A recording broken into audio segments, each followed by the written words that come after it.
to IELTS Accomplish. I'm Kanchan.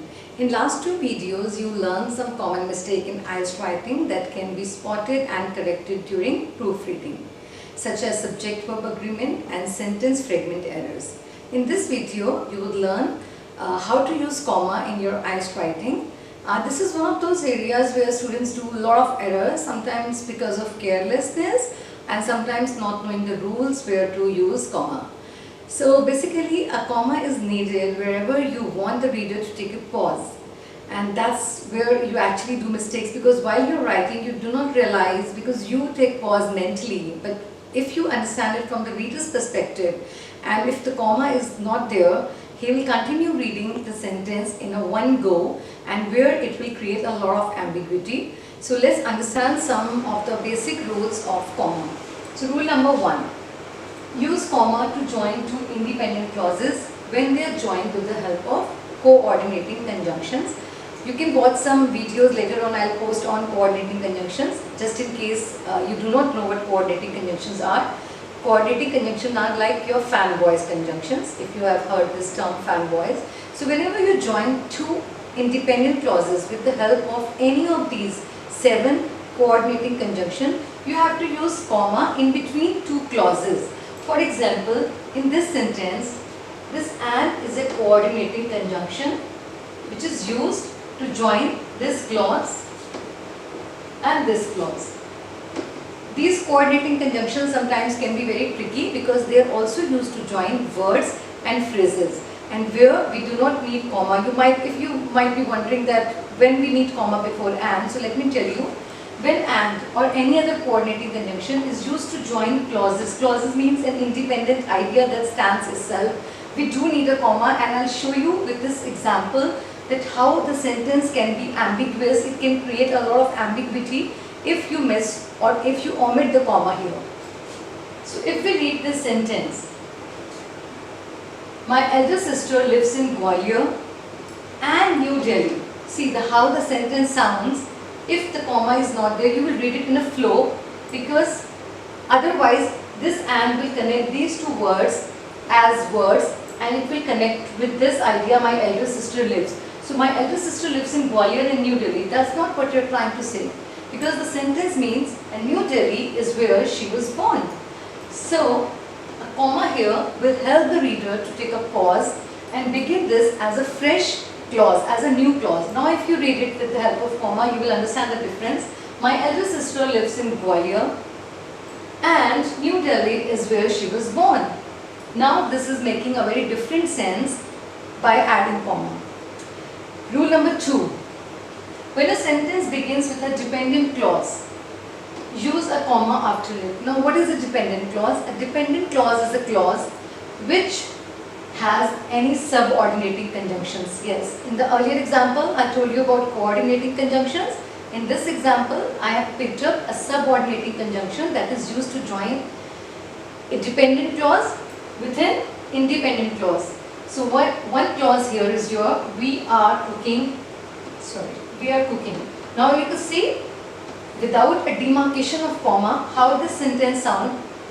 We are cooking, the children cannot come in kitchen, wherein the idea is when we are cooking, comma, the children cannot come in kitchen.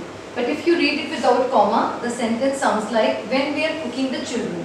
So basically what problem arises when you miss, here this clause is getting over, when you miss adding a comma after the clause which is a dependent clause gets over, this part, the subject of the next clause, becomes a part of this first clause and can create an ambiguity. It could be the case sometimes that ambiguity is not always created, but the rule is rule. This is a rule that any dependent clause means having any subordinating conjunction, wherever it gets over, I'm telling you, this is one of the very, very common error students do, because I told you in your mind, you are taking pause, but the person who is reading it will read it in a flow. So it can create ambiguity. Even if it doesn't create, it's a rule. You can be penalized for this if you do not add comma. So this is one of those areas wherein you should read it during proofreading and add comma if needed.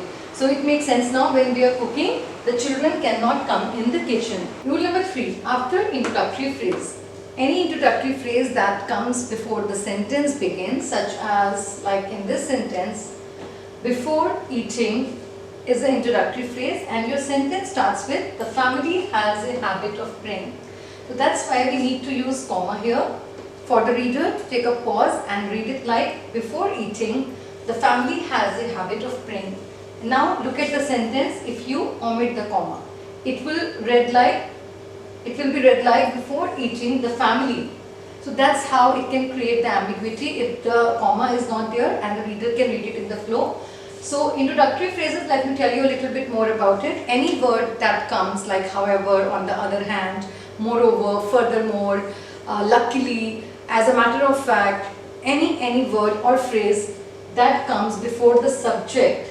This is the subject of the sentence. So any phrase that comes before the subject of the sentence wherein you want the reader to take a pause, you need to add comma. Now rule number 4. The same expression or the same introductory phrase sometimes can also come in between the sentence. So we need to use comma to set off expression. Set off means comma at the both sides. We call it set off. Expressions that interrupt the sentence flow. So any such word if come between the subject and the verb. So here the sentence exactly as if you read it without however, the buildings can become noticeably darker.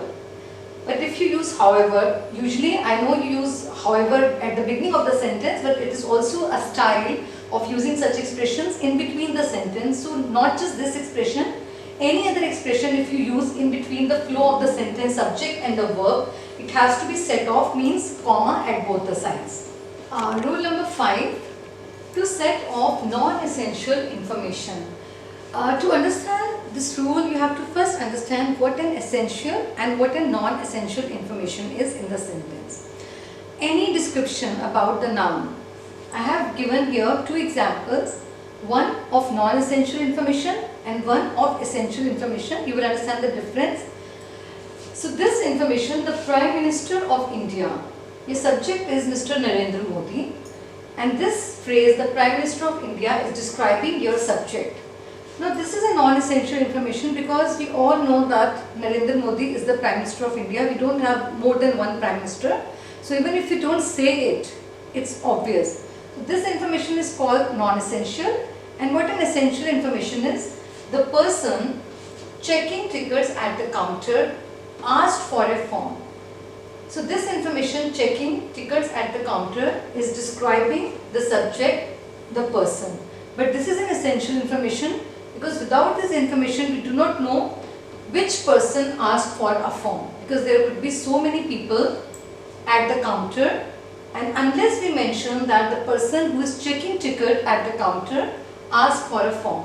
So this is non-essential information and this is essential information. So we use comma at both the sides, like I have used in this sentence, Mr. Narendra Modi, comma, the Prime Minister of India, again a comma. This is what we call setting off the information with a comma at both ends. So non-essential information has to be separated with comma, whereas the essential information, there is no comma is needed. So these were some basic rules.